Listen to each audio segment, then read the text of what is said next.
विदुर जी सब कुछ छोड़ करके गंगा तट पर आ गए और पत्नी सहित हस्तिनापुर में ही गंगा तट पर रहने लगे। दिन रात भगवान की भक्ति करते दोनों पति पत्नी। एक समय साग रोटी खाते, एकदम अलोनी साग और कुछ भोजन पदार्थ। लोग तीर्थ यात्रा करते हैं और विचित्र बात तो ये है कि घर से निकलते हैं, तीर्थ करके घर में आते हैं, तब तक भगवान का नाम तक नहीं लेते। और साथ में क्या कहते हैं, मैंने तो भाई गाड़ी बुक कर ली, एसी रूम बुक कर लिया और घर से निकलते तो भाई मेरा अचार तो डाल लेना, मेरे को नाश्ते में चाहिए। अरे तीर्थ करवा जा रही हो, क्या करवा जा रही हो? सोचो एक बार, युधिष्ठिर का जीवन धर्म में,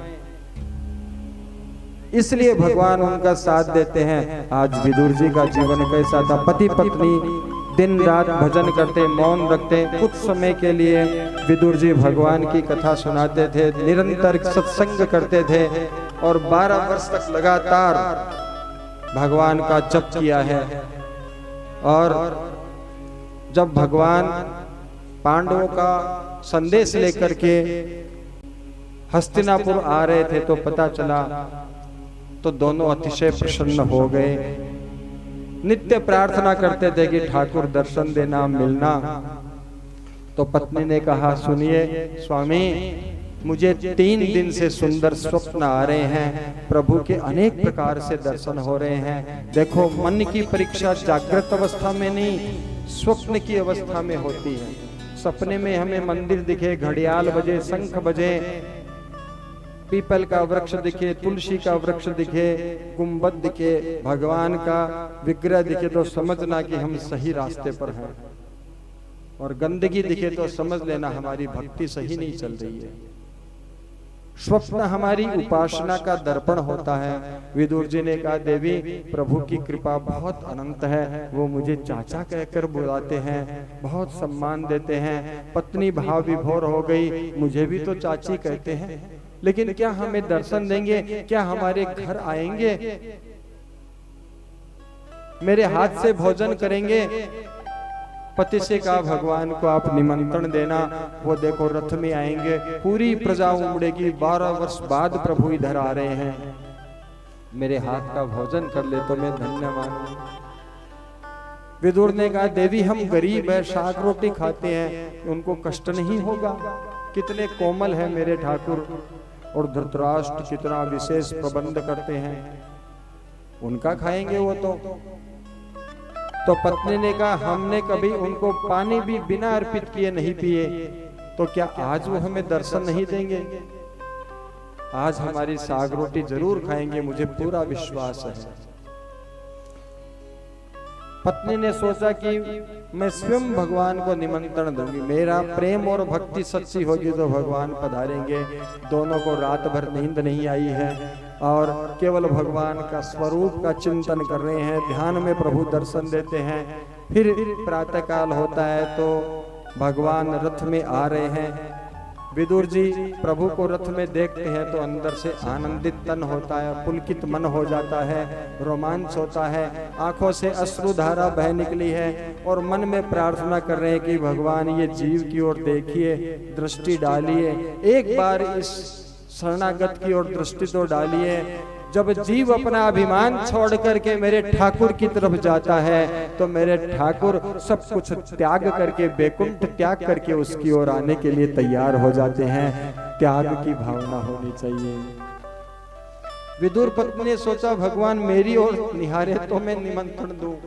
दोनों के प्राण कृष्ण दर्शन के लिए तड़प रहे हैं। 12 वर्षों की साधना के पश्चात दर्शन करके बहुत प्रसन्न हो रहे हैं, आंसुओं से निमंत्रण दे रहे हैं। जो ही आंसू बहे हैं, शब्द नहीं पुकार रहे हैं, तो भगवान के कानों में आवाज आई है कि मुझे कोई आवाज दे रहा है। तो जो ही दृष्टि डाली है, दोनों गदगद स्वर में आंखों से अश्रुधारा बहा करके दर्शन कर रहे हैं, हाथ जोड़ करके प्रणाम किया है। आनंद जब हृदय में समाविष्ट होता है तो वो आंखों से टपक पड़ता है। भगवान जब हृदय में अनुभव होने लगे तो ऊपर से अपने आप अश्रुधारा बह निकलती है। भगवान ने उनकी ओर दृष्टि डाली है तो उन्होंने निमंत्रण दिया है, तो भगवान ने मुस्कुरा करके उत्तर दिया है आऊंगा। मेरे ठाकुर की मुस्कान से ही वो तो पागल हो गए, मस्त हो गए, रोम रोम पुलकित हो गया और इतने आनंद में भर गए कि बस वो मुस्कुराहट हृदय में बस गई। कभी हमें देखा है भगवान के स्वरूप को, भगवान की मुस्कुराहट को, भगवान के होठों को देखा है? कितना सुंदर दिव्य स्वरूप है। बलिहार जाया करो ऐसी स्वरूप पर, ऐसी मुस्कुराहट पर, और भगवान को कह दो कि प्रभु ये मुस्कान इस दास पर डालो। विदुर जी और विदुरानी ने भगवान के स्वरूप को देखा तो भगवान ने आश्वासन दिया, मैं आपके घर आ रहा हूं, मैं आपकी कुटिया में आ रहा हूं। जब भगवान धृतराष्ट्र की सभा में गए, बहुत समझाया, लेकिन दुर्योधन नहीं माना। दुर्योधन ने क्या कहा? सुई की नोक जितनी धरती नहीं दूंगा। भगवान ने कहा, अरे दुष्ट, धरती का मालिक तो मैं। हम क्या कहते हैं? समुद्र वसने देवी पर्वत स्तन मंडले विष्णु पत्नी नमस्तुभ्यं पादे स्पर्श क्षमस्व में। पृथ्वी को क्या कहती है? विष्णु पत्नी। मतलब पत्नी तो मेरी, अधिकार तो मेरा, और तू कह रहा है कि सुई की नोक जितनी धरती नहीं दूंगा। अधिकार तो मेरा है उस पर। मैं तेरे को सुई की नोक जितनी धरती रहने लायक नहीं छोड़ूंगा। तू मेरे भक्तों का अपराधी है। भगवान ने कहा संदेश देकर के वहां से, तो दुर्योधन ने भोजन के लिए बहुत प्रलोभन दिया। शकुनी ने कहा कि पूरी दुनिया में 1.5 रुपया अक्कल है, उसमें 1 रुपया तो मेरे पास है, और 25 पैसे अक्कल कृष्ण के पास है, और 25 पैसे में पूरी दुनिया है। तो दुर्योधन को बढ़ाए, इसको खूब सारा खिलाना पिलाना। तो दुर्योधन ने कहा कि भोजन कर लो कृष्ण, वैसे तो तुम ग्वाली हो, तुमने कुछ खाया पिया नहीं है, देखो महल के ठाट बाट। तो भगवान ने बहुत सुंदर बात कही है। भगवान ने कहा 2 परिस्थिति में भोजन हो सकता है, या तो तुम्हारे हृदय में पाप नहीं हो, और या मुझे भूख लगी हो। तेरे हृदय में पाप भरा है, इसलिए मेरे हृदय में भूख नहीं है। अनेकों ने कहा जहां प्रेम नहीं है, रही मन बेझर की भली, बेझर यानी ज्वार बाजरा, रही मन बेझर की भली, जो पर से चितलाए, पर सत मन मेला करे, सो मैदा जल जाए। तो छोड़ दिया उसको। अब इधर भोजन से इनकार कर दिया, तो बाकी राजाओं ने कहा हमारे ऊपर कृपा करो, सबको मना कर दिया। ऋषियों ने कहा हमारे घर चलो, उनको भी मना कर दिया। विदुर विदुरानी की नित्य यही भावना थी कि मेरी कुटिया द्वारिका नाथ की कुटिया है। अपने को कभी नहीं माना मालिक। थोड़ी देर पहले तो भगवान कह रहे थे भूख नहीं है, और जो ही महल से बाहर निकले भगवान को जोर से भूख लगी। एक बात याद रखना, भगवान खाते हैं, पीते हैं, सब कुछ करते हैं, खिलाने वाला होना चाहिए, पिलाने वाला होना चाहिए। जिसके चरणों में से गंगा जी प्रकट हो, क्या कभी वो प्यासा मर सकता है? लेकिन प्रेम निधि के जैसा पिलाने वाला हो तो भगवान को प्यास भी लगती है। कर्मा जैसी खिलाने वाली हो तो भगवान को भूख भी लगती है। प्रेम निधि बहुत दिव्य संत थे, गंगा सागर रखते थे, भगवान को नित्य पानी पिलाते थे। लोगों ने शिकायत कर दी तो बादशाह ने कारागार में डाल दिया। भगवान ने रात्रि में बादशाह को ठोकर मारी। कौन है? बोले प्यास लगी है, आब खाने में जाकर पी लो। तू आब खाने में पीता है, मैं तो बादशाह हूँ, तू यहाँ का बादशाह, मैं पूरी सृष्टि का बादशाह हूँ। जोर से मारा, प्रेम निधि को मुक्त करो। तुरंत जाकर के छोड़ा है, और प्रेम निधि ने गंगा तट पर जाकर के पानी भर करके भगवान को पिलाया है। जो ही हम खिलाएंगे भगवान खाएंगे, पिलाएंगे भगवान पिएंगे। लेकिन खिलाने की इच्छा प्रबल होनी चाहिए। दोनों नित्य एकांत में भगवान की भक्ति करते थे। अब विदुर जी तो गए थे बाहर कुछ लाने के लिए भगवान के लिए, विदुरानी घर में स्नान कर रही थी। पहले दिन केले लाकर रखे थे और जो ही स्नान कर रही थी तो केवल कृष्ण कृष्ण दिख रहे थे।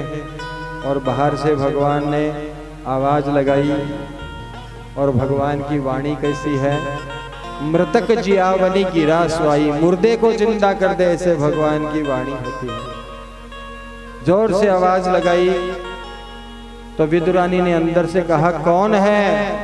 काकी मैं कृष्ण हूँ, तुम्हारे घर आया हूँ, भोजन करने आया हूँ। इतना सुनते ही तो विदुरानी व्याकुल हो गई। स्नान कर रही थी, कपड़े भी नहीं पहने थे, सीधा दौड़ पड़ी ठाकुर के लिए, सुध बुध खोकर के दौड़ पड़ी और द्वार खोला है। भगवान ने जो ही देखा है तो अपना पीताम्बर उठा दिया है भगवान ने विदुरानी को। तो विदुरानी को होश आया है। भाव कैसा हो, भगवान के मंदिर पर तो जाते सबको देखा है, पर धन्य है विदुर तुम्हारा द्वार, जहां मंदिर छोड़ करके तुम्हारे द्वार पर द्वारिका नाथ पधारे हो। आज तुम्हारा द्वार कितना पवित्र हो गया होगा। दोनों की व्याकुलता देखी है। मतवाली अवस्था में आई, वस्त्र पहने हैं। एक बात ध्यान से समझो, भगवान ने व्रज की गोपियां जो कात्यायनी व्रत की पूजा करके उपासना करती है, भगवान उनका वस्त्र चुरा करके पेड़ पर चढ़ जाते हैं और जब वो मांगती है तो उनके वस्त्र उनको वापस देते हैं। ध्यान से समझो बात को, उनके वस्त्र उनको वापस दिए। लेकिन आज इस नग्न काकी को उसके वस्त्र उसको नहीं दिए, बल्कि अपना पीताम्बर उसको उठाया है। विदुरानी के सौभाग्य का क्या कहना, अपना पीताम्बर उठाया है। धन्य है विदुरानी की भक्ति। बैठ गई और एक टक निहार रही है मेरे ठाकुर को। निहार नहीं रही है महाराज, पी रही है। केले लिए है हाथ में, केले लेकर के केले के फल तो नीचे डाल रही है, छिलके देने लगी। उसको तो होश नहीं था, खिला रही थी, और मेरे ठाकुर को भी होश नहीं था, छिलके लेकर के खा रही थी। बड़ा भावमय चरित्र का चित्रण एक बार अपनी आंखों के सामने ला करके देखो। विदुरानी जी बैठी हैं, छिलके खिला रही है और भगवान वो छिलके खाते हैं। भक्त के वशीभूत होकर के मेरे ठाकुर क्या नहीं करते। जिनके गले में गंगा जल चुभता हो वो ठाकुर छिलके खा रहे हैं। भक्त का प्रेम का दिया हुआ मेरा ठाकुर क्या नहीं करता। इतनी देर में विदुर जी आते हैं और देख करके दंग रह गए। अरे भाग्यवान क्या कर रही है ये। एक तो इस भगवान का घर में आना और ऊपर से छिलके खिला रही है। विदुर जी रोने लग गए। उस समय फिर विदुरानी को होश आया। विदुरानी शांति से बैठ गई तो विदुर जी ने केले छिल करके केले के फल दिए तो भगवान ने मुंह दूसरी तरफ कर लिया। जय जय, केला स्वादिष्ट नहीं है, पका हुआ नहीं है, हम में भाव नहीं है, या आपको भूख नहीं है। तो भगवान ने कहा जो स्वाद काकी के छिलके में था वो इस केले में नहीं दिख रहा। दोनों भगवान को देख रहे हैं। भगवान ने देखा ये तो बावरे हो गए। मेरा घर है तो मुझे कौन खिलाएगा। उठे हैं और पतीले में जो भाजी पक रही थी उसको उठाया है। उनको तो संकोच हो रहा था भगवान को ये अलोनी खिलाएं। भगवान स्वयं खाने लगे हैं। जहां प्रेम और पवित्रता होती है मेरे ठाकुर वहां कुछ भी खाते हैं। दोनों पति पत्नी दुखी हुए। इतना बेस्वाद भोजन कृष्ण, इतना बेस्वाद भोजन तुम्हारे लिए नहीं परोसा है। तो भगवान ने कहा सच है, ऐसा स्वाद 2 बार ही आया है। एक बार तो रामावतार में शबरी के हाथ से खाया तब स्वाद आया, और एक बार आज इस केले में और इस अलोनी सब्जी में स्वाद आया है। ऐसा स्वाद मैंने कहीं नहीं पाया। फिर शांति से बैठे हैं तो विदुर जी ने कहा, भगवान इस पागल को तो होश नहीं था, ये तो पगली है। कृष्ण तू तो जगत गुरु है, छिलके खा लिए, इसको रोका नहीं। तो भगवान ने कहा, काका काकी को खिलाने में होश नहीं था और मुझे खाने में होश नहीं था, हम दोनों तो पागल हो गए। भगवान भोजन करके विश्राम करने की इच्छा हुई तो लेटे हैं। कहाँ लेटे हैं? विदुर जी की गोद के ऊपर मस्तक रखा है और चटाई पर सो गए हैं। ब्रह्मांड के सारे जीव जब विश्राम करने की सोचते हैं तो शयन की आवश्यकता होती है, तो भगवान की गोद में विश्राम करते हैं। आज मेरे ठाकुर को विश्राम की जरूरत महसूस हुई तो विदुर जी की गोद आवश्यकता महसूस हुई। धन्य है विदुर जी, तुम्हारा भाग्य। थोड़ी देर पश्चात उठे हैं, जल पिलाया है, दुपट्टे से मुंह पोंछा है, तो ठाकुर ने कहा अब महाभारत होगा, रक्तपात होगा, आप चले जाइए यहाँ से तीर्थ यात्रा में और तीर्थों को पवित्र कीजिए। अब एक विशेष बात है, कोई भी किसी भी कार्यालय का पत्र होता है उसमें लिखा हुआ होता है, फिर हस्ताक्षर होकर के उस पर ठप्पा लग जाए तो वो मान्य है ना? उस साकेत में गोलोक धाम में जाने के लिए विदुर जी का कागज पूरा ठप्पा बन गया। कैसे? भगवान के मकराकृत कुंडल की छाप जंघा पर आ गई। अब ये कागज ऊपर जाने के लायक हो गया, अब इसको कोई रोकने टोकने वाला नहीं है, पूरा सर्टिफिकेट साथ में हो गया। कितनी कृपा मेरे ठाकुर ने की है।